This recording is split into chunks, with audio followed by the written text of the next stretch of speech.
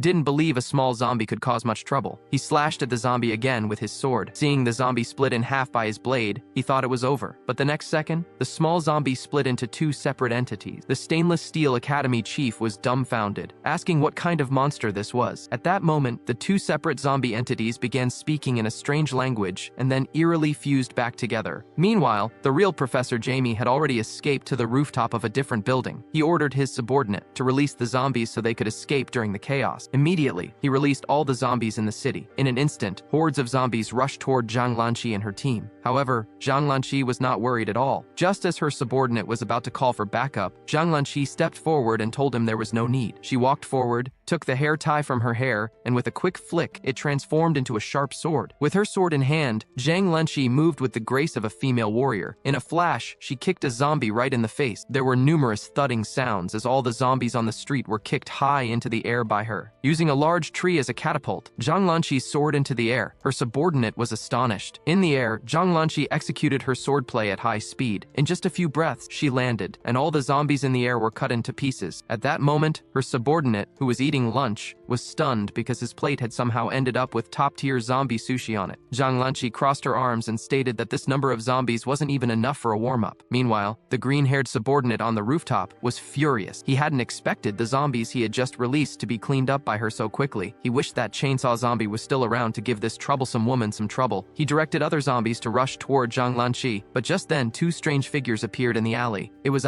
Goo and Blackie, who had also arrived. Blackie stepped forward, pulling a zombie along, and asked if they had seen the zombie in the picture, the one with the chainsaw. But before he could finish, the zombie he was holding rudely slapped the paper away. Blackie was speechless, saying that foreign zombies were so rude. Goo stepped forward, worried that if they couldn't find Varmint, the king would punish them too. Blackie broke out in a cold sweat, but insisted they would find him. Meanwhile, inside the underground city, the pacifier-sucking zombie stretched out its hand and invited them to come play. The two Academy chiefs were left speechless. The Stainless Steel Academy chief was the quicker one, drawing his sword and slashing at the zombie. But the zombie dodged everything. At that moment, the Stainless Steel Academy chief gathered his strength and, with a powerful slash, cut the zombie into two pieces. However, the bisected zombie acted as if nothing had happened, bounced a few times, and then reconnected. This made the Stainless Steel Academy chief furious, demanding that if the zombie had guts, it shouldn't run and should fight him fairly. After hearing this, the zombie suddenly pulled out its pacifier. Something bizarre happened. The once less than a meter tall little zombie transformed into a tall and beautiful female zombie. Seeing this, the two Academy chiefs were dumbfounded, asking what the heck this was. The Stainless Steel Academy chief asked if she was ready and fiercely slashed at the female zombie with his katana. But the next second, he was dumbfounded because his powerful strike was effortlessly caught by her with just 2 fingers. Furthermore, no matter how much force he used, the steel blade couldn't move even a fraction of an inch further. Seeing this, the Stainless Steel Academy chief realized he was probably no match for her and immediately turned around, yelling at the chief to come over and help. Hearing this, the chief joined the fight in his Model 1 armor. But before he could make a move, the female zombie kneed him in the face, blasting him up and away. The terrifying force not only tore through a large building, but also, by a strange coincidence, landed him right in front of Blackie and Goo. Seeing the human suddenly appear, they wondered if they should rescue him. but Blackie immediately asked if Aga was crazy, reminding him they were zombies. Just then, another earth-shattering crash echoed from the direction of the underground facility. Soon after, the Stainless Steel Academy chief was sent flying back like a cannonball, crashing through multiple buildings. Seeing this, Violet and Zhang Lanqi hurried forward and asked what had happened in the underground facility. Grimacing in pain, the Stainless Steel Academy chief raised his hand and pointed behind them, telling them to see for themselves. Hearing this, the two quickly turned around, but when they clearly saw who it was, their faces showed sheer astonishment. It was all because the beautiful zombie was leisurely leaning on the railing, yawning. Seeing this bizarre scene, Violet immediately felt that this zombie was definitely not ordinary. Beside her, Zhang Lanqi quickly drew her sword, proposing they work together and not let her escape. But faced with the intimidating presence of the two presidents, the beautiful zombie wasn't panicked at all. She even beckoned them forward with an intriguing hand motion. Meanwhile, Zombie and his group were leisurely grilling skewers. The Steel Blade Department president held up a cup of tea, offering it to Zombie. Zombie commented that the tea was dry, and the Steel Blade Department president was outraged at whoever made the tea. Just then, a rumbling noise suddenly came from down the street, and Zombie immediately stood up, suggesting they go over and see what happened. Zhang Lanqi made the first move, fiercely throwing her sword at the female zombie. With a whoosh, it only made a small cut on the female zombie's face. Violet quickly drew her sword and charged forward, but in the next second, the female zombie kicked her in the chin, the intense pain nearly knocking Violet out. The female zombie commented that Violet's speed was decent. Hearing this, Violet couldn't stand it anymore. She performed a 360-degree spin in mid-air and then forcefully kicked the female zombie in the head. Despite such a fierce attack, the female zombie remained unaffected and only said, "But sadly." Seeing this, Violet felt uneasy and quickly dashed backward. As she retreated, Zhang Lanqi, wielding her sword, charged forward. Countless sword slashes swirled around the female zombie, cutting nearby buildings into numerous pieces. On the other side, the Stainless Steel Academy chief, enduring the pain, found a secluded spot. He quickly took off his pants and then pressed a button on his neck. The next second, a series of mechanical sounds clicked into action. In no time, the Stainless Steel Academy chief had transformed into a steel-armored knight. This was the secret weapon of the Stainless Steel Academy, the Heart of Steel Mark I. Back to Zhang Lanqi and her group, the battle was fiercely back and forth. Just as Violet and Zhang Lanqi were preparing to launch a final assault on the female zombie, she suddenly extended an unusually long tongue and underwent a series of grotesque mutations. Seeing this, Zhang Lanqi and Violet were utterly shocked, asking what the heck this was. The female zombie slammed her palm onto the ground, sending a powerful shockwave that blasted them away. The once shapely female zombie had now transformed into an overly muscular mutant with 8-pack abs. Fortunately, the transformed Stainless Steel Academy chief finally arrived, warning them that they were no match for her. However, the overconfident Stainless Steel Academy chief didn't heed their warning. Instead, he boldly approached the mutated strongman, proposing they decide this in one hit. With that, the Stainless Steel Academy chief and the strongman zombie both threw their punches. As their fists met, a powerful shockwave blasted Zhang Lanqi and Violet away. The massive explosion also caught the attention of Zombie nearby. Soon, as the smoke cleared, the Stainless Steel Academy chief was left with only half his frame intact. In contrast, the strongman zombie was completely unharmed. He declared that the chief had already lost. What the zombie didn't know was that Zombie was already close by. The new Zombie King initiated its third transformation due to the opponent's resilience. Unexpectedly, what was once a tiny suckling zombie had now become the true Zombie King. Facing such a formidable foe, Zhang Lanqi and her companions never gave up, but against such overwhelming power, their efforts were in vain. The Zombie King merely lifted a hand casually, and the Stainless Steel Academy chief's mech instantly fell apart. Zhang Lanqi and Violet were also blasted hundreds of meters into the air. Unexpectedly, the two landed right in front of Zombie, close enough for him to catch them both. Zombie and his party rushed over to express their concern for the two who had been fighting. Violet then warned Zombie that they should leave, as they were facing the Zombie King. However, before they could even react, the Zombie King issued an order to its horde: "Go on, eat them." As the words fell, countless zombies rushed toward Zhang Lanqi and her companions. Seeing this, Zombie became furious and, after throwing the two on the ground, shouted, "Scram!" All the zombies stopped in their tracks, now wary of Zombie. At this moment, the Zombie King asked in confusion who Zombie was. Zombie slowly walked into the crowd of zombies and asked the king what he should be called if the king called himself the Zombie King. As soon as Zombie finished speaking,